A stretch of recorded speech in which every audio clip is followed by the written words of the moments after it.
Hello, this is Matt O'Leary, and today on the channel I have a very special guest. This is Michael from Notes Reviews, who I've known for quite a while now. We were Yeah. collaborating on many videos back in when I was more active on YouTube, like hmm 2017, 2018, Yeah. somewhere in The there. good old days. Yeah. Yes, the Yeah.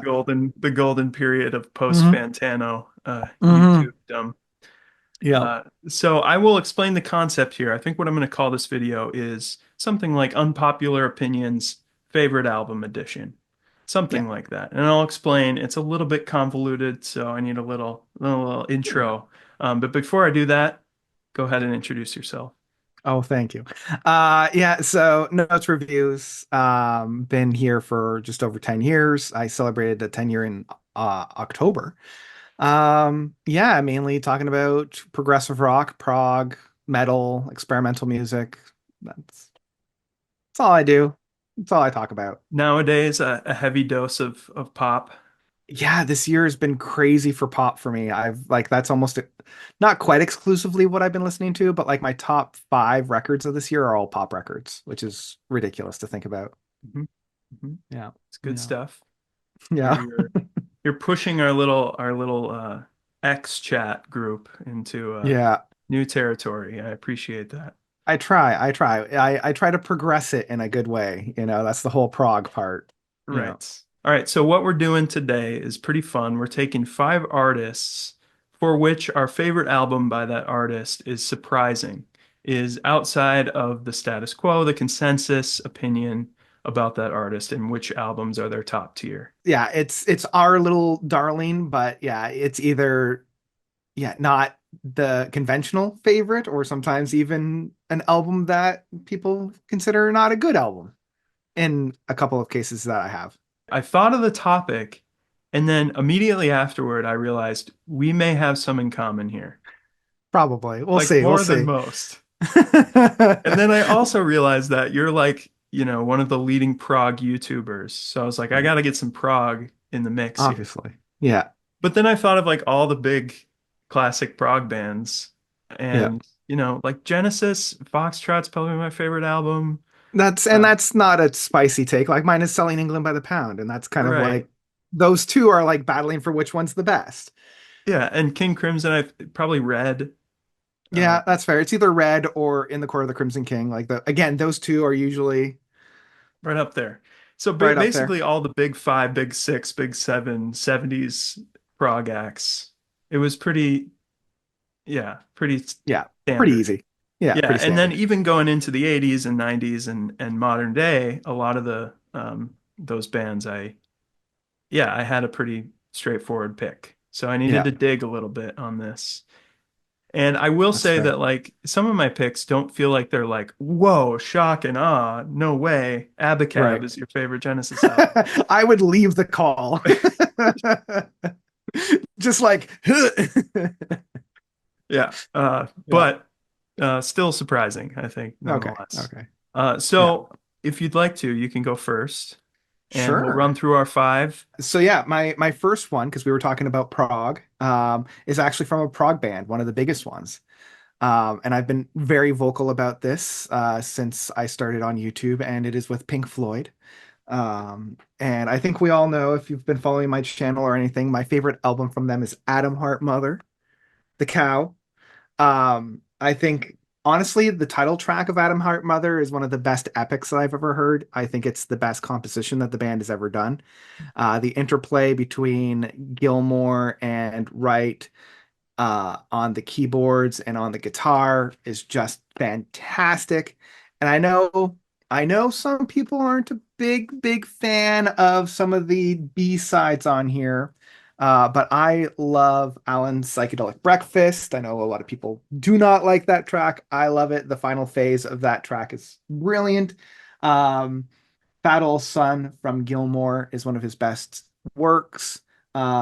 If is kind of like the last little psychedelic track I think they've written, like a Sid Barrett kind of a track that's written by Waters.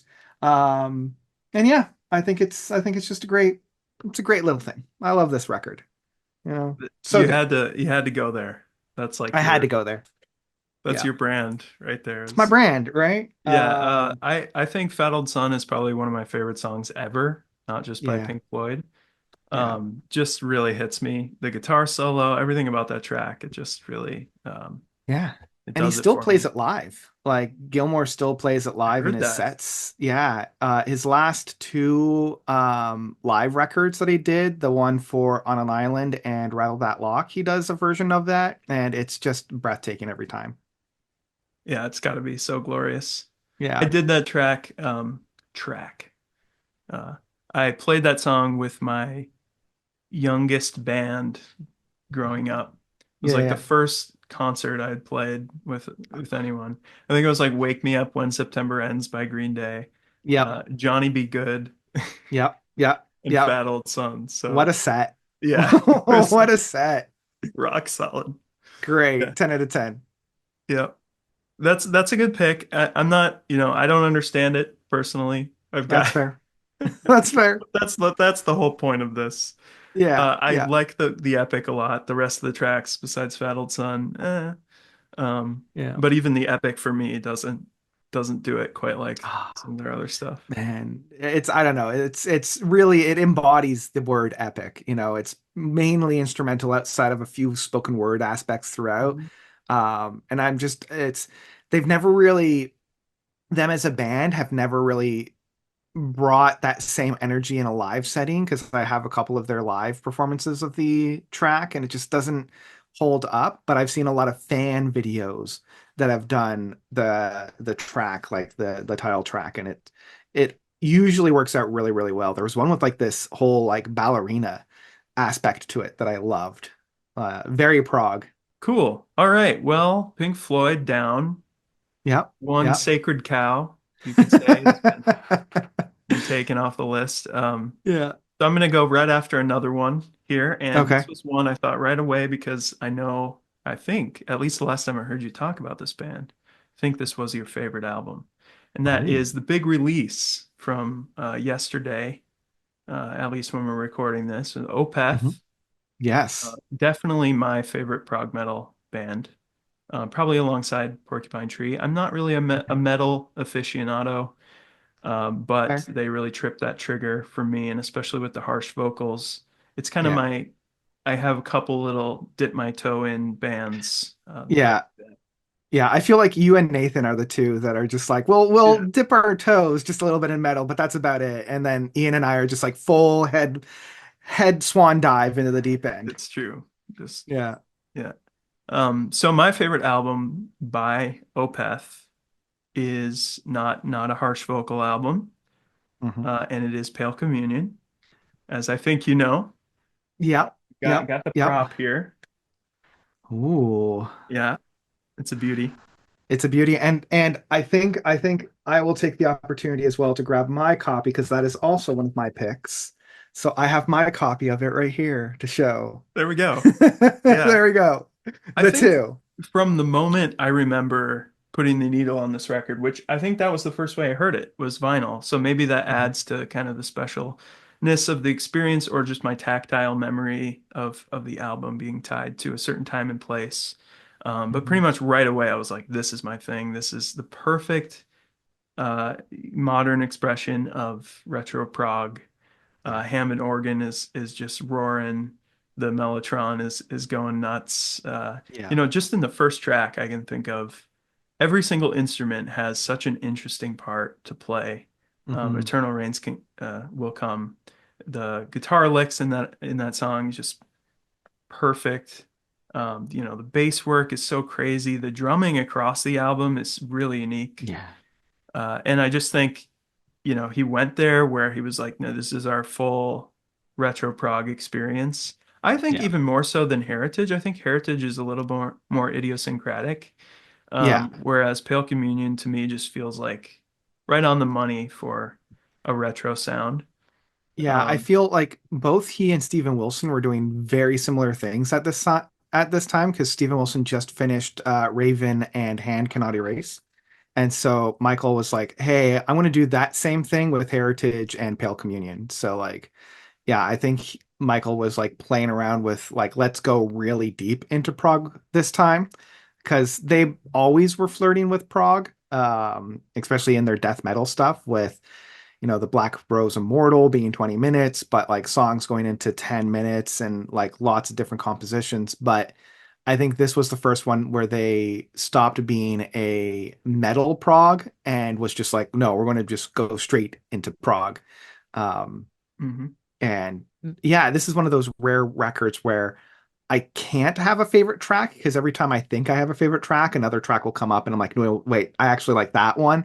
Um, like gun to my head, it's like, okay, maybe um what is it? Moon Above, Sky Below. Yeah. Sky Below. But then Cusp of Eternity comes on, or River comes on, or Voice of Treason comes on, and I'm like, no, no, no, no, no. I can't. They're all 10 out of 10 Yeah. songs. Voice of Treason, Moon Above, Sun Below. The I think one thing they do amazingly on this album is the riffs are memorable, but Hmm. rhythmically. Yeah. It's not the note sequence.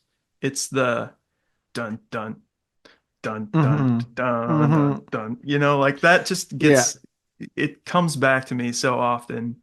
I'll just Yeah. be humming riffs from this album, and it's like not because of the notes. Again, it's just like these unique little rhythmic Yeah, and like they're choices. doing everything that I love about Opeth on this record because like I love Incautum Venenum because of the atmosphere, but this album captures that same type of dark, gloomy atmosphere, and I love like Still Life and Blackwater Park for the riffs, but then this album also has those really, really tasty riffs.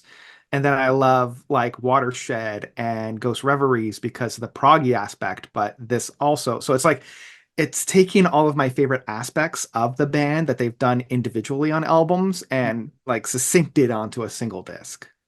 Totally. So grabbing Yeah. bits from classic periods of Opeth that you loved Yeah. and putting them together. Yeah, I Hmm. just feel like I love Ghost Reveries. I love Blackwater Park. Probably, they're up there in my favorite albums list in Yeah. general. So they're really kind of side by side. But Yeah. if I just, you know, what album do I want to listen to more often than Hmm. not? It's Yeah. this one. And you got some softer moments that I really appreciate. River, like you mentioned. Yeah.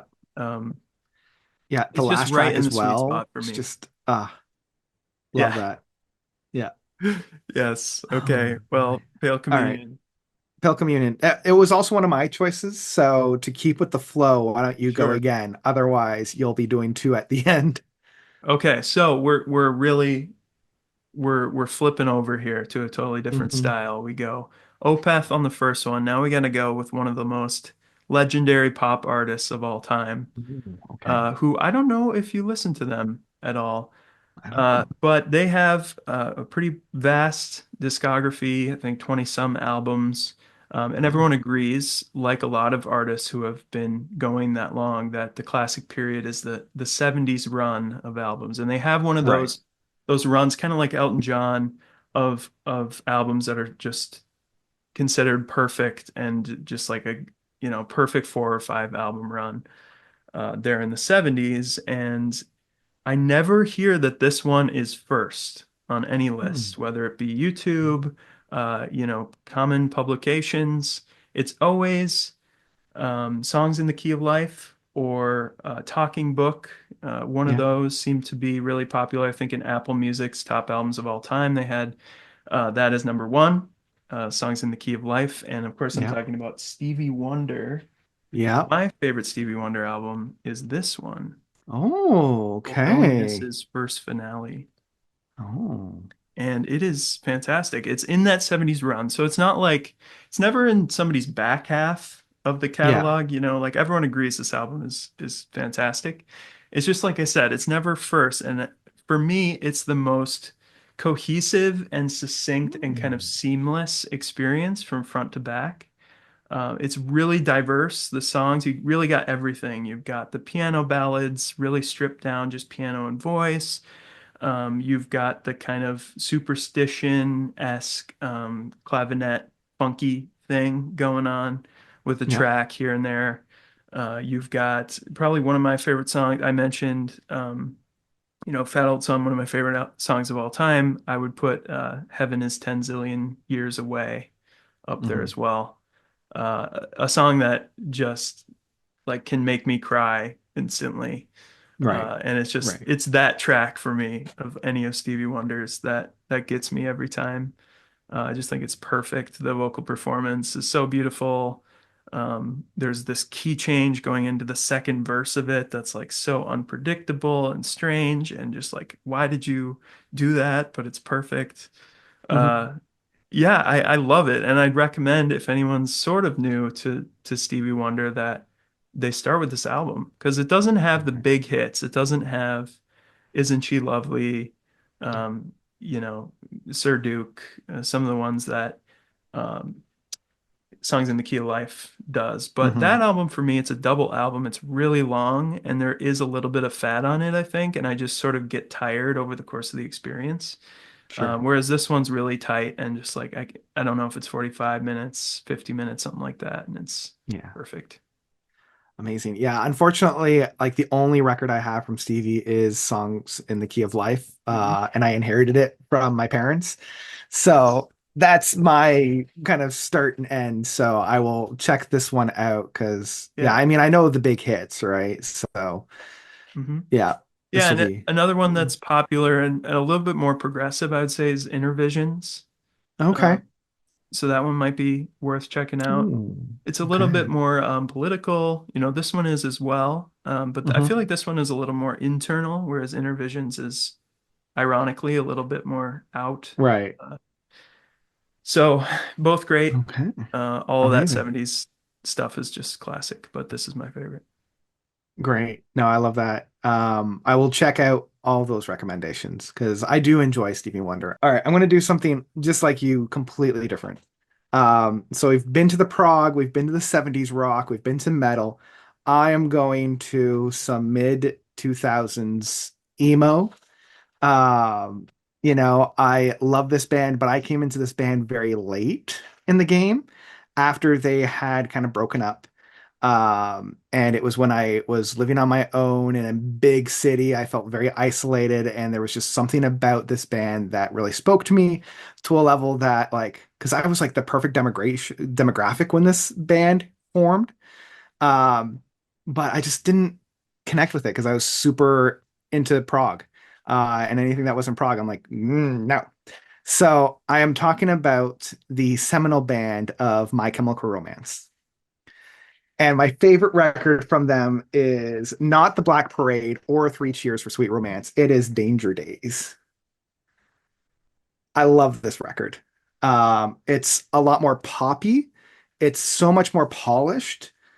You can see that they were really channeling like some really deep production side of things because this thing sounds incredible. I love the concept. I love the story. I love the music. The singles on here are a bop, like Na Na Na Na Na and Sing. I know a lot of people are like, they sold out. They went pop. They went big stadium. Where's the teeth? Where's the emo? And I'm like, man, this album's just fun.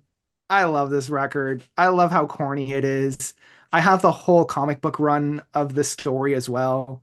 So yeah, I know it's not a conventional one, and a lot of people do not enjoy this record and think it's one of their worst records, but I don't know, man. I love it. I know Black Parade and then maybe like Helena. Yeah, from Three Cheers. And that's it. I don't think I've ever heard that record. Yeah, I remember when I was in high school, because again, I was in high school from like 2001 to 2005.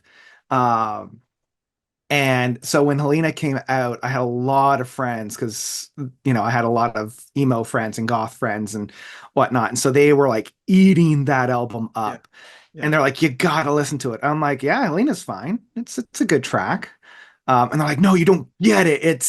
It's on another level. I'm like, you want to hear another level? Let me put on like Selling England by the Pound or Brain Salad Surgery. That's another level.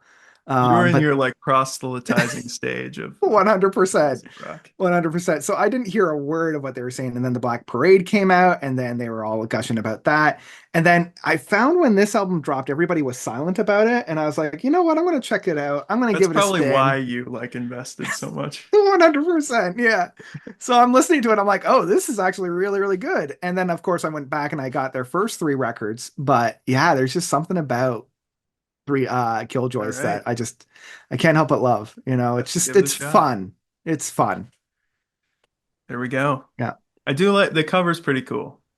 Cover's I very dig it. cool. Yeah. That's the logo with the Killjoys thing. It's out in the desert because that's where it takes place. And I've got the gatefold, so it's got the whole like storyline because I think both Na Na Na and Sing have like they follow the storyline. So yeah, it's great. And it's a concept record, like most of the records Yeah. are, but this one's a fun concept. They went full Coheed with He absolutely did. at some Yeah. point. Nice. Yeah. Okay. Great pick. I am sticking with another one of the most well-respected artists of all time because I Okay. feel like for this, there's probably a lot of niche artists that I could go with, but it's like, do people Hmm. really have that many strong takes? And if they do, it's like such a tiny little Yeah. subset that I wanted to go Yeah. with some bigger artists. Yeah. Three people will be like, oh my gosh, I can't believe you chose that one. Yeah, exactly. Um, so I'm going from the 70s to the 80s was when they Hmm. were super popular, very active in the 70s as well. One of the most, like I said, well-respected artists. I feel like not only with music nerds, but they had that ability to cross over into the mainstream as well. Okay. And I am talking about Peter Gabriel. Nice. Nice, Yeah. nice. And I kind of went back into a Peter Gabriel phase last year Yeah. after I.O., where I hadn't listened to much of his music for quite a while before Hmm. then, but then really got heavy into it and realized that my favorite album is not the third, which I see Hmm. picked quite a bit, Melt, I think, Yeah. Yeah. um, Melt. or self-titled. He's got the self-titled Yeah. series, The and then first four are the self-titled. Yeah. what's the fourth one? Security, is that? Yeah, it was still technically Peter Gabriel, but the cassette tape actually has it as Yeah. security. That's Yeah. another one I see thrown out there Love that one. as a favorite. I see the first album cover a lot of times. That one's mine. Yeah, the first Such a one. great, like, iconic cover to Yeah, me, the car. Yeah. and a favorite album of a lot of people. I feel like I get some, so of course, Yeah. if you like that sound, and then Us and Up. I can never remember which one is which, but there's, Yeah. even some Us love for those is the albums. 90s one, Up is the 2000s. Yeah. So besides anything newer than that, the one that always gets missed in the conversation, I feel like, is Scratch, the second album. Interesting. And that's my favorite. Okay. Yeah. Interesting. Okay. Because that is my Yeah. least favorite of Your his. least favorite My least favorite. overall. That's the one I listen to the least. And that's okay. So that's what I mean. That's what I mean. It's Yeah. like not Yeah. only not in the front runners, but it's often maligned unfairly, I would Hmm. say, Hmm. because I don't know what it is. Maybe it means that I'm not really a huge Peter Gabriel fan if this is my favorite album, because something about this sound, it's a little bit more like punky and raw and you know, just kind of straightforward. A lot of times think of Yeah. songs like Perspective, On the Air, DIY. They're not like the same kind of boundary pushing brand that Peter Gabriel had at that time, especially Hmm. when he got into newer technology and, on an album like his fourth one, and maybe even the Hmm. third too. I don't think there were any cymbals used on Yeah. his albums. Yeah. So, choices like that and many other experiments made him iconic, I think, in that, and really respected in that way of pushing boundaries Yeah. in the 80s, which, at least to my ear, was wrought with a lot of uh, hacked, kind of very tired sounds. Yeah. So he was someone who was always moving pop forward during that time, along with maybe Kate Bush is another name Yeah. I think of. So Scratch is my favorite. I don't know what it is. I just like the songs. I like every song. I think White Shadows probably one of my favorite Gabriel tracks overall. Oh, okay, okay, And that okay. just that upfront combo of on the air and DIY, I'm so into those songs. Yeah, And I don't know what it is, but I can't get into the third album and I can't get into the fourth album. There's a couple yeah. moments I like. Um, and then So is just maybe it sounded new and fresh at the time, but for me, something about my generation, my age, whatever it is, my sensibilities, that sounds like the most dated thing you could possibly play and like really Yeah, self-serious and like it's so cool, it's so edgy, but to me it's like not that. yeah, yeah, So yeah. that's where I'm at with Peter Gabriel. Hey, hey, that's fair. Yeah, because I feel like this and Melt are my two least favorite, and I know Melt is much more of a spicy take on that one. Um, but like I think where I struggle with Scratch is like there's no big single that like really you hear a lot of. Like at least with Melt, you had like Games Without Frontiers. Hmm. Um, I believe with Security, you had Shock the Monkey, um, San Jacinto, and Rhythm of the Heat. Yeah. Self-titled, obviously, you got Salisbury Hill, uh, lots of bangers off of Us and So, and a few from Up as well. Um, but like I feel like this is a little bit of a dark horse because like you really don't hear like Flotsam and Jepsen. That's You right. don't really hear like White Shadow, you know. Mother of Um, Violence. I Yeah, yeah, I was gonna say I think Mother of Violence is like the only one that might, but That's like close, but it's still unfortunately, not in that same tier of yeah, people yeah, as. like he never really performs these live all that often. See, I've And never seen him. okay, So okay. and I really like I'm not in amongst the Gabriel solo fans. I love Mhm. Genesis, obviously, but so maybe I just like part of it is a nice blissful disconnect from the whole like It might be, yeah. consensus. Yeah, yeah, So then when I see takes about this album, especially recently, I'm just like, I don't get it. yeah. Maybe I need to re-listen to this one because it's as I said, like this is the album that I probably listen to the least outside of Ovo from him. Mhm. Like I'll even listen to his like soundtracks, like Passion or Through the Rabbit Proof Fence. Um, but like, I don't know. And I don't it's know. not the sense, I think what it is maybe is it's really not the sense of pioneering that Hmm. I appreciate about the album. It's just I like the songs.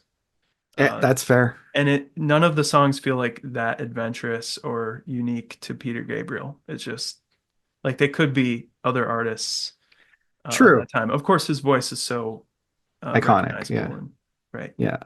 So But no, that's fair. Interesting pick. Interesting pick. It has inspired me to go back and reevaluate this record. there we go. Because I usually just write it off. I'm just like, ah, yeah, this second one. I Yeah. Yeah. whatever. Oh boy. All right. I'm gonna go to a legacy band, much like yourself. This one is a pretty spicy one. Um, we were talking earlier about, King Crimson. So let's talk about King Crimson. My favorite album from them is not Red or even In the Court of the Crimson King. Um, and I find with King Crimson, they have like three main phases. You have the 80s phase, you have the post 80s phase, which is like a little bit more metal, a little bit harsher. I know Still almost in, none of the post 80s albums. oh, honestly, that is some of my favorite music. Like Really? just Like like Thrack? I've maybe listened Thrack, to it. Construction of Light, and Power to Believe. Like those three records are some of my favorite records. I think that's one of my favorite three record run from any band. It's just I think you particularly would really really enjoy it because they take the experimental math rock that they were doing in the 80s, but put a little bit of a harsher tone into it, and it's like less formulaic, and they add a little bit more of the improv stuff that they were doing in the like the mid 70s. Hmm. So yeah. Nice. Yeah, that's Um, valuable. un And I'll definitely. Unfortunately, my album is not from that era, even though I love those three records. Mine is from the 70s era, and I feel like it's one that gets missed a lot.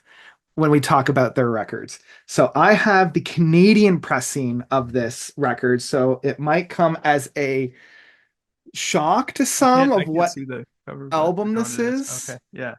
This is their Islands record. Yeah. I love this record so much. Here, I'll move it over so you can see that. So this is the American pressing of Islands. What It's is a the little tip? bit I'm trying to boring. think of the typical cover. It's more like maximalist Yeah, it's than that it's one, right? a like starscape, like Oh, Cosmos kind yes. of Yep. looking thing. I think one of these days I'll actually go out and pick up that because like this has seen its wear and tear. It's definitely it's got that basement smell to it as well. It's well loved. Um, just where it is in its discography of the band as well. Like I love the compositions. I love how different it is from any of their other records. Like I think after In the Wake of Poseidon, they really tried to reinvent themselves after every single album that they did because Lizard was so different than anything that came before or after, and that also has a very soft spot in my heart. We got Islands, but then I feel like once they got into Lark's Tongue, it was just like, okay, Lark's Tongue, Bible Black, and then Red. It was just like, okay, well, those are of an era, right? And I feel like Islands is in its own little bubble. It's a lot more impressionistic. It's harsh, but very seldomly. Like this one is all about atmosphere. And I love the buildups. I love the payoffs. I love how experimental it was by incorporating a full orchestra on it. Um, yeah, I think this album, even though it's a much more subdued and quiet record, is the record that they took the biggest swing with. And in my mind, they connected and it's one of their best. But I know a lot of people think it's one of their worst because it's not all that interesting and people usually write it off, unfortunately. But I've I don't know. sort of I done love it. that, Yeah. uh, where it just hasn't stuck with me and then I forget it exists. So Yeah. you've, okay, you put it at the top of the list again. Gotta I'm go back to glad. that and those post 80s albums. Yeah. Well, if I remember right, like you said, it's more spacious. It's more, Yeah. Yeah. There's a lot of space. And like the only, I would say, like the only like proper song, I hate to say that, but like more conventional song maybe is like Ladies of the Road, the first track off the second side. Um, like the first side is just basically like one big suite. And then the second side is another big suite, but has Ladies of the Road being kind of like the centerpiece. And it's kind of like the weird one out, but I feel like that's the island in this big wave, this big ocean. Um, it's kind of like how Cat Food was on the first or the in the Wake of Wake of Poseidon. Poseidon, Yeah. right? Where it's like, what is this weird song doing on here? I love that But album. I love Wake Up Poseidon as well. Yeah. But I can understand how after that they started to think, okay, we gotta Yeah, switch it up. And I think there are a bunch of lineup changes, which I'm not super well versed on, but yeah. I think in the like this was in the also midst when, of that. yeah, people were leaving, people were coming, people were changing. Yeah, because on this one we've got the usual Robert Fripp, Mel Collins, but Boz is now on bass guitars. Ian Willis, and of course Peter Sinfield, who just recently passed away, Hmm. um, did like most of the lyrics on here with Fripp. So Nice. yeah, All right, yeah, great pick. great, great record. If you haven't listened to it in a while, you should pick it Yes, I up. will go back to it. Yeah, Awesome. All right. Well, I'm staying in, or I'm moving up to modern day. yeah, At least my modern day, which is now 20 years ago, I realize. yeah. I know. Yeah. But it's another massive artist who played the Super Bowl. Oh, And yeah, so a big one on the Stevie Wonder and Peter Gabriel tier. yeah. I was about 10 when they sort of broke out and maybe that age-ish. So it's just really a formative moment when this sound was popular.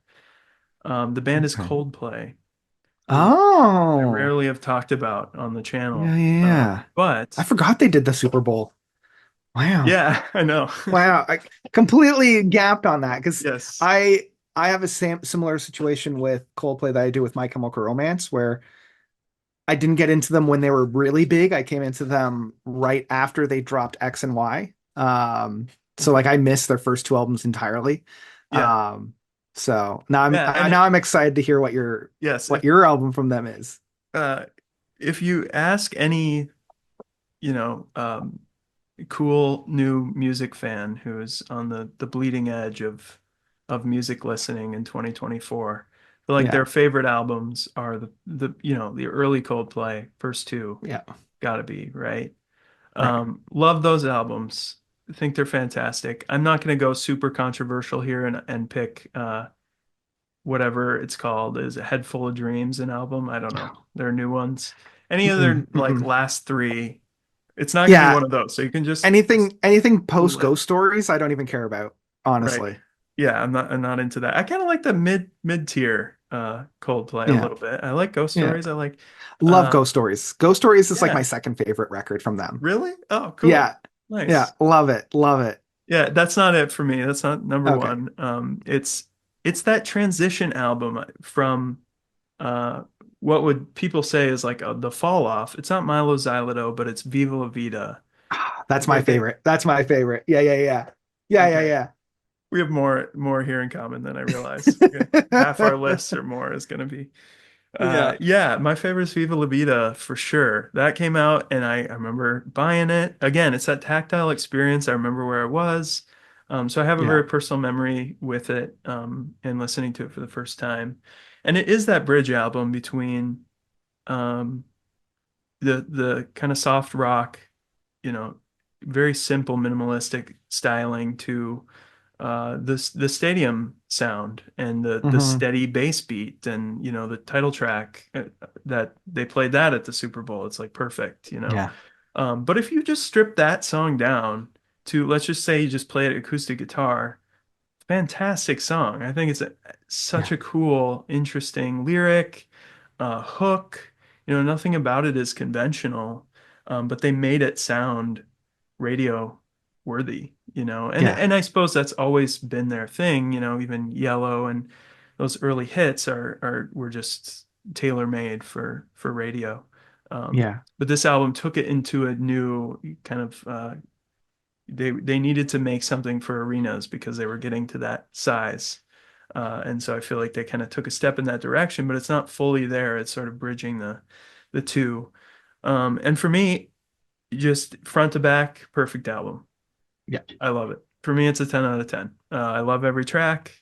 I've listened to this with my wife for years, and it's just kind of like a classic one that we'll throw on a road trip or something. I yeah. think there's such variety between the tracks. Um, Cemeteries of London, one of my Hmm. favorite Coldplay tracks overall. I think that's like kicks things off. The song Yes is interesting because he's all about those falsettos, but in that track, he's like way down here in his range, and it's Yeah, just amazing. And there's so many moments where there's like a build up and then there's like a stop and then they like hit it and go into another thing and it's just this euphoric little choice. And I think Chris Martin, they get a lot of hate for obvious reasons, hmm, sellouts, whatever you want to say. Um, soft garbage wallpaper. yeah, But I personally think Chris Martin is one of the best melodicists in hmm, modern music. I mean, there's a reason they have so many hits and they resonate with so many people, and he's clearly got talent to write a memorable lyric and song and something immediate and catchy and yeah, this album is that. I think of Death and All of His Friends, the last track, probably one of my yeah, favorites, if not my favorite on the album. So, some odd little time signature moments on here. It's not like full prog, but like, they're hmm, hinting at some odd things going on. There was also the EP that went along with this, yep, Prospects March, that I really love. I love the whole aesthetic, the cover. Um, hmm, it just it's warm, it's cozy, it's lovely to me. yeah, yeah. I also love this record. This is one of those very rare 10 out of 10 pop records for me. As you say, like all of the tracks, like the flow, I also love Yes. I think Yes is one of my favorite Coldplay tracks ever. And it's a shame because it's like the track that's least played on Spotify on this record. Um, I love the more innocent playing styles that they're trying on this one. Like Strawberry Swing is such a almost like Beatles style of a track that they're trying a little bit on this one. Um, yeah, this was what kind of solidified my love for Coldplay because, as I mentioned, I got into X and Y and I really liked like Twisted Logic and the title track. And sure, Fix You is fine, but like it was this track that was just, or this album that I was like, oh, there's more than just like a conventional arena rock, Mm. right? I Which think they kind of unfortunately got they, stuck on X and Y. I love X and Y, but I feel like it gets a yeah, little tired and they just played a little too straight on I that agree. record. And I feel like when they followed it up with oh, I always mispronounce the follow-up record. I always want to say Milo Oxyloto or something Yeah, like Milo Xyloto or something. Milo, yeah, whatever it is. MX. Because I have the record and the record has a big old MX on the cover. Yeah. Um and I just felt like they started going backwards, and that's part of the reason why I like Ghost Stories because they kind of go back to this record on that one, which is why I kind of like it so much. Hmm. Um but yeah, like I've like talking with this album or talking about this record with a lot of my friends who love diverse music styles. They love this record and it's their favorite record from Coldplay. Um, Yeah, and that's usually my so thing. I tend to yeah, like records that slingshot around a little bit, and yeah. um, it's not any less seamless because of that, I don't think. Hmm. Uh, Hmm. yeah, Violet Hill, Yeah. Oh, another deep love cut. that. That's just like Yeah, I would love a Coldplay tour where they just play their first four or something. yeah, yeah, yeah. But Because I've only seen them post that. Like I saw them with their head full of. Oh no, it wasn't that. What tour did I see them on? I saw them on their yeah, Head Full of Dreams tour, and I just like they okay. played that whole album, and I that's one of my least favorite records from them, and I'm like, oh. Yeah, yeah. So we're on to our last one, eh? We are, and we did not plan this, folks, All but right, I feel like we're gonna have the same one because we're gonna have the same one because you already saw it, I yeah. saw your So spoiler. I noticed your little record yeah, floating when I down brought the there. records down, so yeah, it is with arguably the most successful progressive metal bands of all time. I know this record gets a lot of flack from diehard fans of the band and even just casual listeners of the band. A lot of them say that it's their worst record. A lot of them think that but it has one great song that everybody seems to agree that that's their great song. But honestly, I love this whole album from start to finish. So yeah, it is Dream Theater and their record of Octavarium. Um, How did this happen? We just was it three albums that well, that's three that we yeah, agree on and two that we chose together. like actually chose. Yeah. And honestly, if I had thought about Coldplay, it would have probably been like 4 out of 5. That's Um, uh, Because yeah, off the top of my head, it's like, oh, for honorable mentions, it would have been System of a Down's Mesmerize, and it would have been Coldplay's um yeah, Viva La Vida. I like okay, so let's talk about Octavarium. let's do it. So I may be a little biased because this and Scenes from a Memory were my two like opening records from Dream Theater. Panic Attack was the first track that I've ever heard from Dream Theater. Uh, Again, I love the title track of Octavarium. I think it's their best epic, even when you include Change of Seasons, even when you include like all the other ones, I still think it's their best. It Um, might be my I favorite prog metal epic. Yeah, it's like this and Visions from Haken kind of go back and forth of which one I like more, but I think Octavarium might win it out. I even like some of the rip-off songs that people are like, oh, but they just ripped off Muse, or oh, they just ripped off Never Coldplay, Enough might be my favorite Muse song. right? And that's what I'm saying. It's like, well, okay, Dream Theater can play a good and great Muse track, but Muse could never play a Dream Theater track. You know, I Dream love Theater might I love Absolution. I love Absolution. But I also love the more Coldplay stuff, like The Answer Lies Within and I Walk Beside You. Again, Dream Theater can play Coldplay, but Coldplay can't play Dream You can Theater. just imagine how the biggest prog metal head put on this album for the first time Yeah. and heard Yeah. The Answer Lies Within and Yeah. absolutely lost it. Yeah. Yeah. But I love that I track, love it. man. I love that track. I And love some of like the I Walk Beside You, it might be my favorite U2 song. So, exactly, yeah. exactly. Yeah, yeah, yeah. And I'm not a big fan of you too, but I love I Walk Beside You. Um, but yeah, I love some of the It's harsher so good. ones, the root of all evil being within the AA suite. I think it might be the best of the AA suite tracks that they've written. I love their more political track of Sacrifice Sons. So edgy. It's so edgy. Yeah, it's like, oh, I'm edgy. It's like, no, you're 13. Like I don't And know, man. did I this come love out? this 2004? 2005? 5? Okay. 2005? Let me double check. It Yeah, should say within the liner I would notes. guess that part of this for me is also my age. I was 12. I mean, Yeah, you're gonna love the cheese on this album spoke to me as a 12-year-old. yeah. Uh, you know, it's so self-serious, Hmm. but there you just got to admit, even if you're a huge Dream Theater fan, there's something very goofy about the band. Hmm. There's a silliness that they own, and And it's that's always part been of what there. I love, you know. That's the thing. Like it's always been there, and they just hit it better once they started with Scenes of a Memory. Like they still had the Yeah. goofy parts on it, but like, there wasn't like, geez, Train of Thought was as serious as a car crash. So it's like now we need to let our freak fly. Yeah, and So yeah, I embrace the cheese wholeheartedly on same. Octavarium. Like Yeah. you said, all the other tracks get hate and Yeah. but you could just end it and they could have ended it after Sacrifice Sons. That's a full album right there. I think it's Yep. like that would be 45, 50 minutes, something like Yep. that. Yep. Um and then they take it over the hour with Octavarium. Yeah. So and Sacrifice Sons is like grandiose and Hmm. dramatic Hmm. enough as a closing track. Yep. It could have just been that, and that would have been a fun little smorgasbord type of album Yeah. of different styles and different kind of approaches for the band. But then they just have to, Yeah. Octavarium in there, and the guitar lines, Hmm.